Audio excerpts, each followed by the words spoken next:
नमस्कार। आज आज का टॉपिक है हमारा वोल्टेज रेगुलेशन।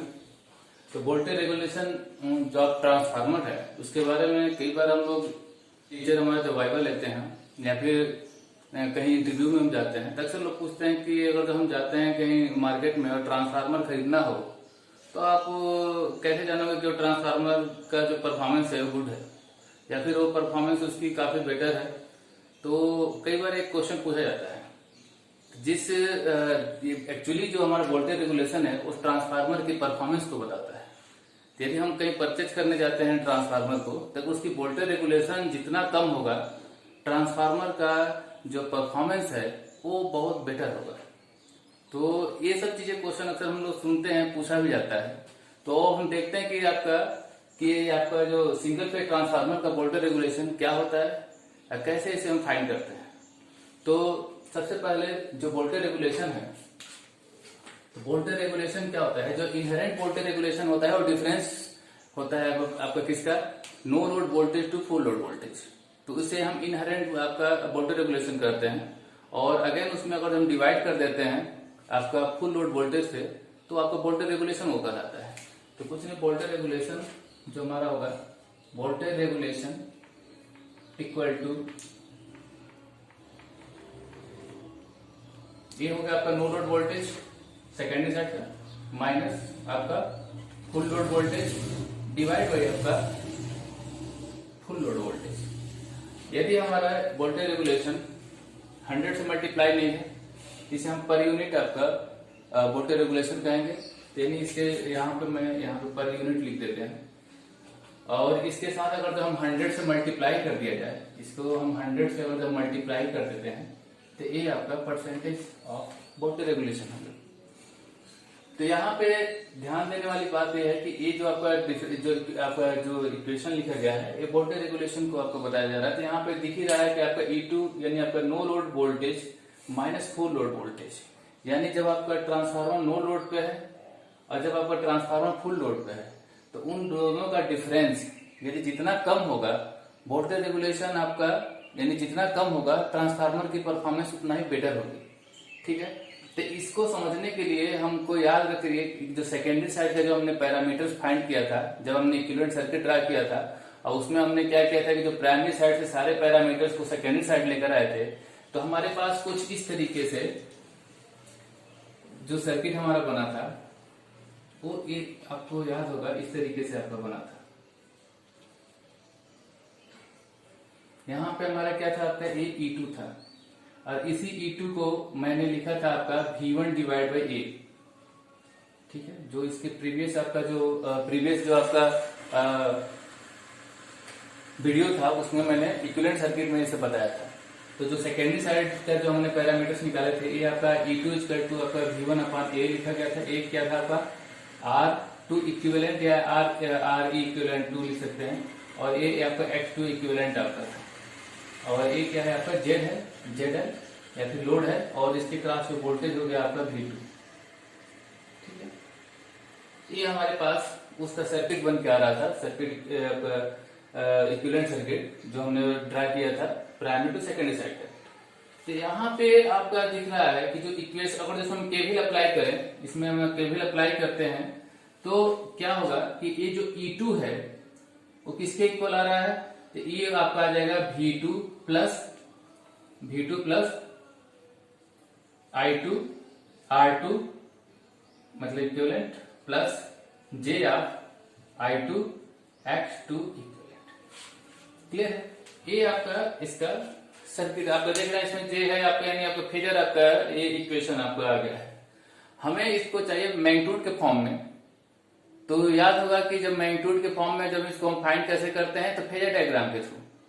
और आपको ध्यान होगा कि जब मैंने phasor diagram for inductive load के लिए बताया था तो वहां पे इसी इक्वेशन का फेजर डायग्राम में ड्रा किया था और इसी फेजर डायग्राम इसके थ्रू जो हमने ड्रा किया था उसी के हेल्प से हमने क्या फाइंड किया था, इसका मैग्नीट्यूड फाइंड किया था किसका, E2 का।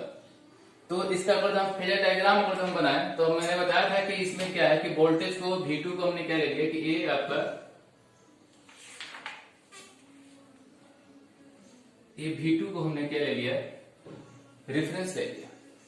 और चूंकि इंडक्टिव लोड को लेकर हम चल रहे हैं, तो ये जो I2 है आपका, वो आपका I2 इस डायरेक्शन में आपका ∅2 एंगल के साथ लैग कर रहा है, ∅2 एंगल के साथ।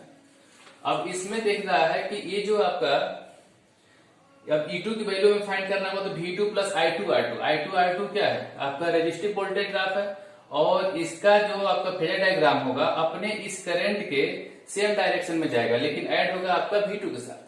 तो V2 के साथ ऐड होगा, लेकिन डायरेक्शन किसका फॉलो करेगा, इस I2 का।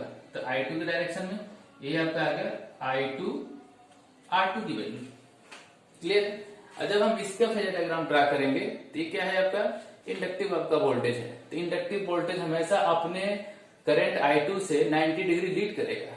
तो यहाँ पे I2 से 90 डिग्री लीड, यानी आपका इसके साथ ऐड होगा और फॉलो करेगा इससे 90 डिग्री। इससे 90 डिग्री बनाते हुए एक लाइन हम ड्रा करेंगे।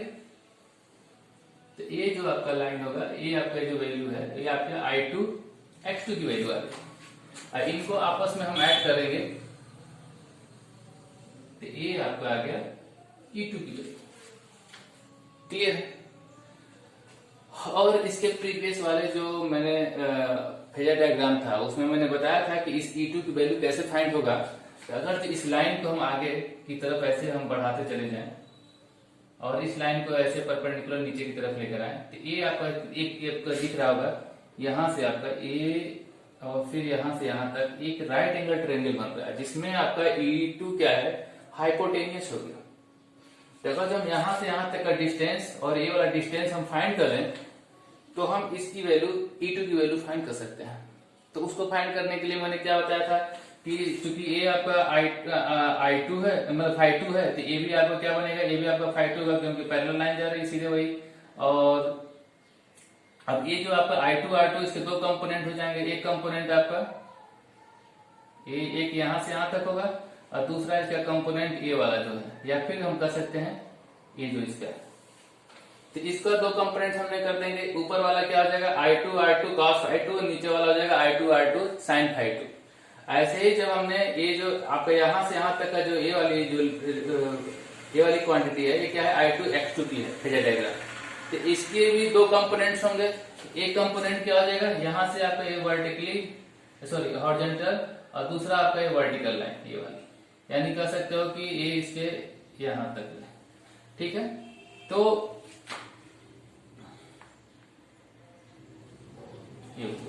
यहाँ पे हमें ये दिख रहा है कि अब इसके भी दो कंपोनेंट हो गए, एक वाला एक कंपोनेंट और दूसरा वाला एक कंपोनेंट हो गया। और हमने बताया था कि क्योंकि ए आपका 90 डिग्री है और ए ∅2 है आपका, तो ए वाला क्या हो जाएगा 90 माइनस ∅2। जब ए 90 माइनस ∅2, तो ए भी 90 माइनस ∅2। और जब ये देखो ये लाइन और ये लाइन आपस में पैरेलल में है, तो ये भी आपका क्या हो जाएगा 90 माइनस ∅2। तो इसके एक जो कंपोनेंट हमारा इधर बनेगा I2 X2 की वजह से, ये हो जाएगा I2 X2 cos 90 माइनस ∅2। तो इधर हो जाएगा आपका I2 X2 sin ∅2 बन जाएगा।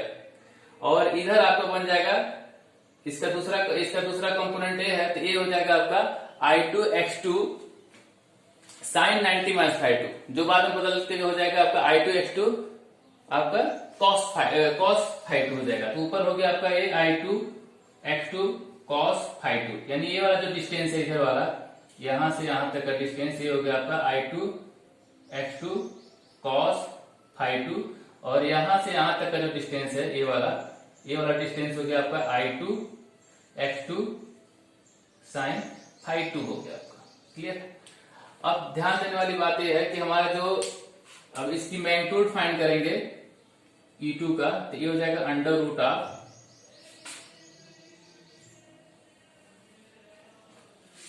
ऑफ क्या हो जाएगा, ये डिस्टेंस आपका क्या है V2 है, उसमें ये वाला जो कंपोनेंट है वो कितना है, तो इसका ये जो I2 R2 है उसका एक कोसाइन, तो ये हो जाएगा आपका V2 plus I2 R2 cos ∅2 plus, और ये वाला डिस्टेंस क्या है, तो ये वाला डिस्टेंस जो नीचे वाला पोर्शन है, ये क्या था आपका I2 X2 sin ∅2। तो ये हो जाएगा आपका I2 X2 sin ∅2 का होल स्क्वायर प्लस, यानी दिस लेंथ, यहां से यहां तक का लेंथ और ये वाला लेंथ, और ये वाला लेंथ का होल स्क्वायर प्लस ये जो वर्टिकल वाला लेंथ है उसका होल स्क्वायर, और ये वाला वर्टिकल वाला लेंथ कैसे निकालेंगे, तो यहां से यहां तक हमारा है I2 x2 cos phi2, और ये वाला जो लेंथ है यहाँ पे देखिए ये क्या है, ये वाला है, और ये कौन सा है, तो I2 R2 sin phi2 है। तो हम I2 x2 cos phi2 में से हम I2 R2 sin phi2 घटा मतलब सब्ट्रैक्ट कर दें तो आपका ये वाली वैल्यू निकल जाएगी।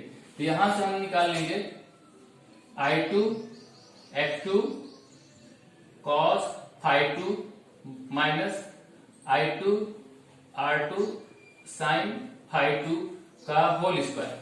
ठीक है, क्योंकि मैं इसलिए थोड़ा सा फास्ट इसको बता रहा हूं कि इस चीज को मैंने ऑलरेडी एक्सप्लेन कर रखा हूं आपका कौन सा, जो इसे प्रीवियस वाला जो हमारा इक्विवेलेंट सर्किट हमने जो ड्रा किया था फेजर डायग्राम, फेजर डायग्राम हमने इंडक्टिव लोड के लिए किया था, कैपेसिटिव लोड के लिए, रेजिस्टिव लोड के लिए, तो वहां पे मैंने सब एक्सप्लेन कर रखा था। तो अब यहाँ पे हमने जैसे अब यहाँ पे देखते हैं तो यहां से हमारा क्या आ गया, ये E2 की मैग्नीट्यूड आ गई, E2 की मैग्नीट्यूड आ गई, लेकिन यहाँ पे देख रहा है कि ये जो पोर्शन है ये दिस माइनस दिस, क्योंकि ये जो वैल्यू है कि ये खुद ही कम है और उसमें से ये वाली वैल्यू और उसको सब्ट्रैक्ट कर दे रही है, तो ये पूरी क्वांटिटी आपका 1 से भी कम हो जाता है।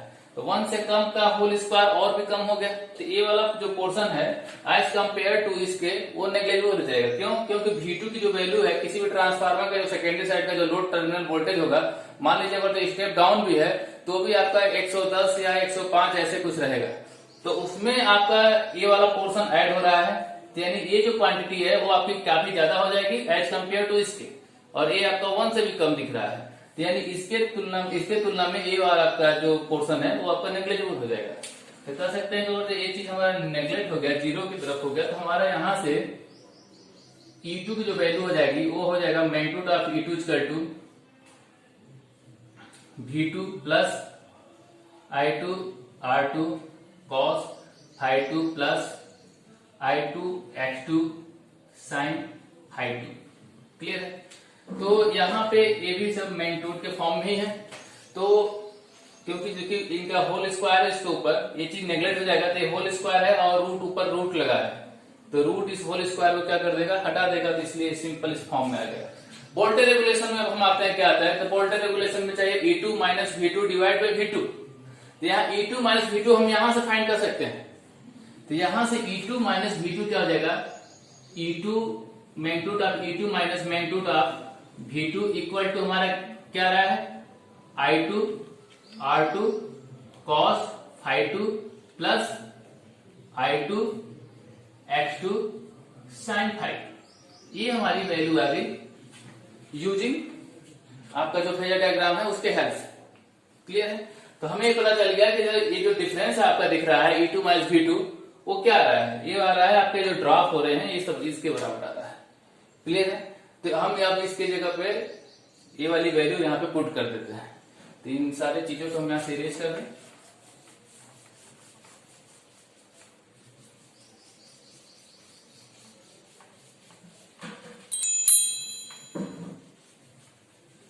हमें जो काम की चीज थी बस उस चीज को यहाँ पे रहने दी। अब हमारे पास इस वोल्टेज रेगुलेशन का जो इक्वेशन क्या आ जाएगा, E2 माइनस V2 की जगह पे हम ये वाला पोर्शन पुट कर देंगे, तो ये हो जाएगा आपका I2 R2 cos phi2 plus I2 x2 sin phi2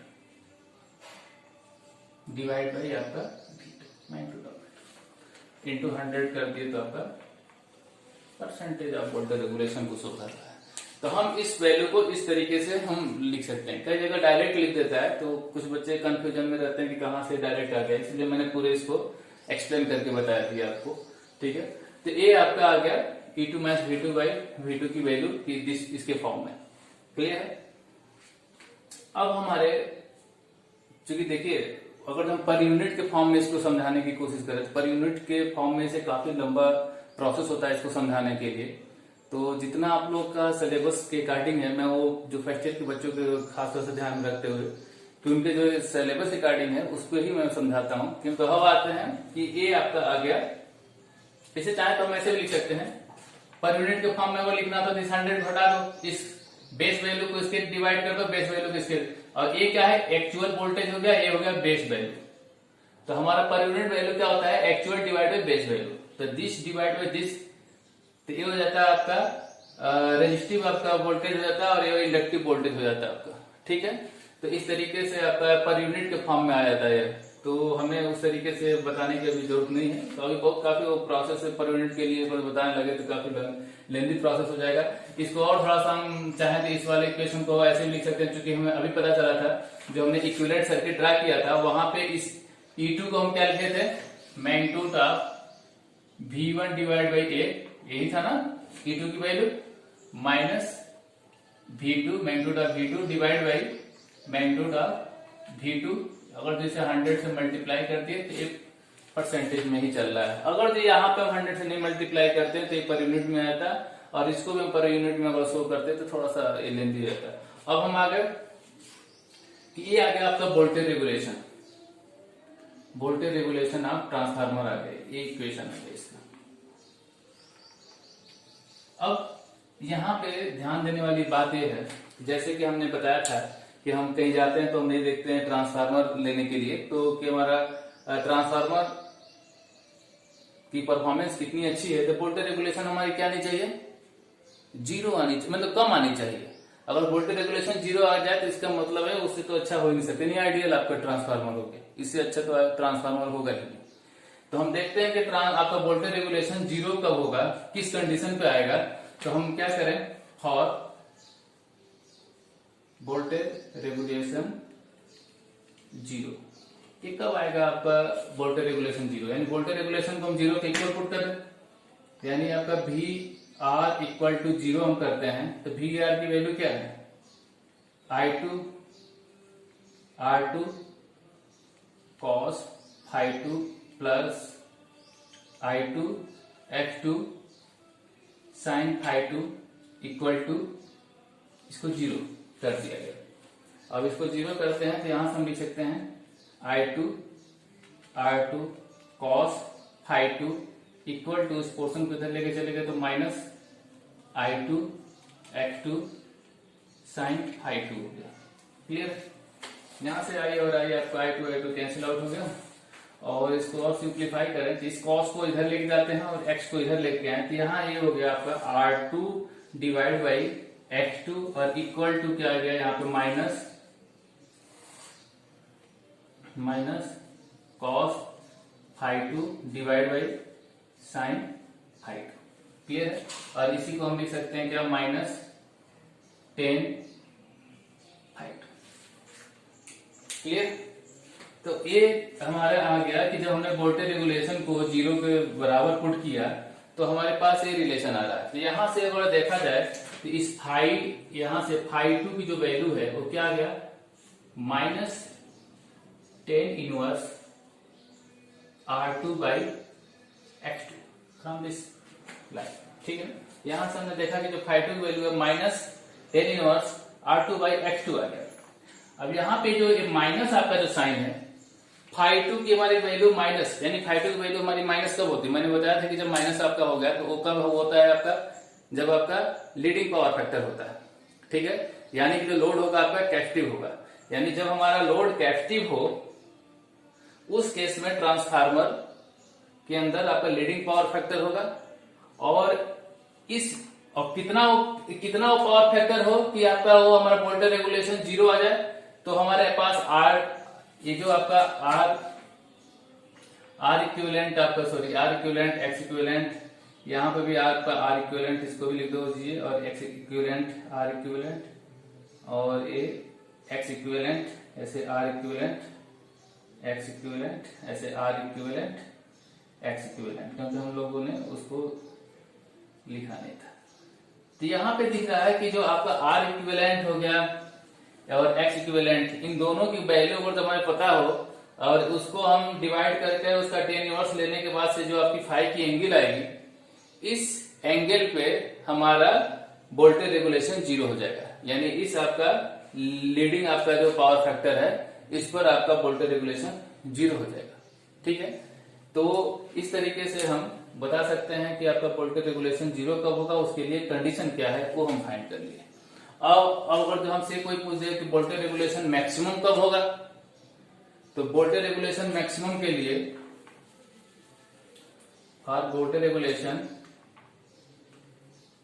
maximum ये कब होगा, जब हम वोल्टेज रेगुलेशन को, चूंकि हमारा फाई क्या है, फाई हमारा लोड पे डिपेंड करता है, फाई टू, और लोड जैसे आपका वेरी करता है तो लोड जैसे हमारा चेंज होगा, रेजिस्टिव होगा, इंडक्टिव होगा, कैपेसिटिव होगा, तो हमारा फाई की वैल्यू भी इसी हिसाब से वेरी करेगा।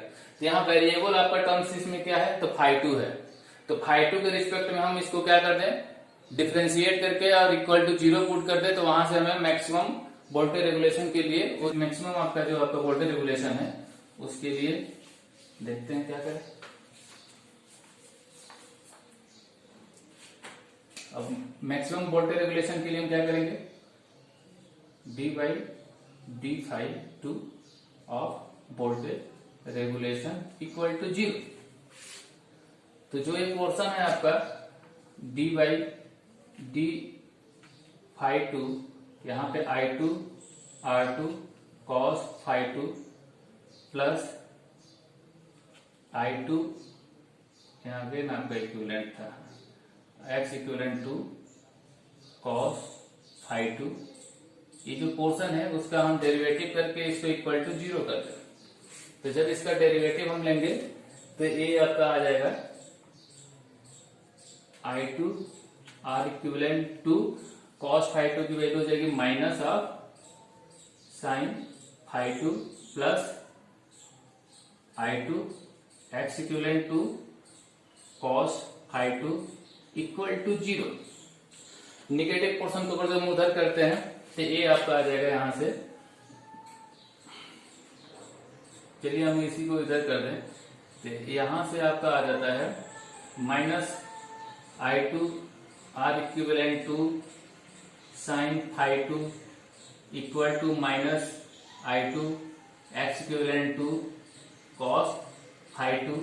यहां से ये माइनस I2 और माइनस I2 आपका कैंसिल आउट हो गया, और यहाँ पे जो tan ∅2 की वैल्यू आ जाएगी वो आ जाएगा x equivalent to divide by R equivalent to, या फिर यहां से हम कर सकते हैं जो ∅2 की जो वैल्यू है वो आ जाएगा आपका tan inverse x equivalent to divide by R equivalent to.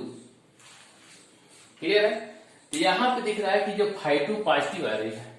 अब पॉजिटिव हमारा किस केस के लिए आता है, लैगिंग पावर फैक्टर, यानी जब आपका इंडक्टिव लोड हो।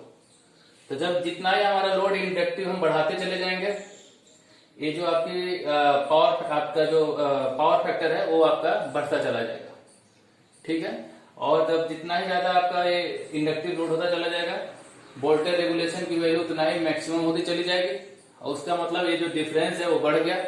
डिफरेंस बढ़ गया मतलब ये वाला जो पोर्शन है, ये वाला आपका बहुत ज्यादा मिलने लगा। ये क्या है आपका, एक तरह से ड्रॉप है, वोल्टेज ड्रॉप है।